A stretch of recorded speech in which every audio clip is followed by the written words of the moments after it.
সুপ্রিয় ক্রেতাগণ, আসসালামু আলাইকুম। সুপ্রিয় ক্রেতাগণ, শাম্মী মোটরসে আপনাদের সকলকে সুস্বাগতম। সম্মানিত ভিউয়ার্স, আজকে আমরা আপনাদের অসাধারণ একটি ক্র্যাশ বাইক নিয়ে আপনাদের সামনে হাজির হলাম। 4B ডাবল ডিস্ক ABS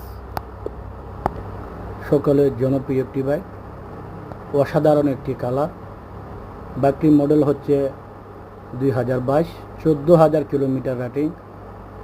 প্রথম মালিক, আপনারা চাইলে যে কোনো সময় নাম ট্রান্সফার করে নিতে পারবেন। বাইকটি একদম ফুললি ফ্রেশ কন্ডিশন অবস্থানে আছে, কোনো ধরনের দাগ ঘষা, কোনো স্ক্র্যাচ, কোনো ভাঙা, কোনো টোটা ফাটা নেই। মাইলেজও ভালো পাবেন, ব্রেকিং অবস্থাও ভালো আছে, ডাবল ডিস্ক ABS। বাইকের সেলফ মিটার, টায়ার যা আছে এভরিথিং অল ওকে আছে, কোনো ধরনের দাগ ঘষা নেই। বাইকটি আপনাদের ভালো লেগে থাকলে স্ক্রিনে আমাদের নাম্বার দেওয়া আছে, আমাদের সাথে যোগাযোগ করতে পারেন।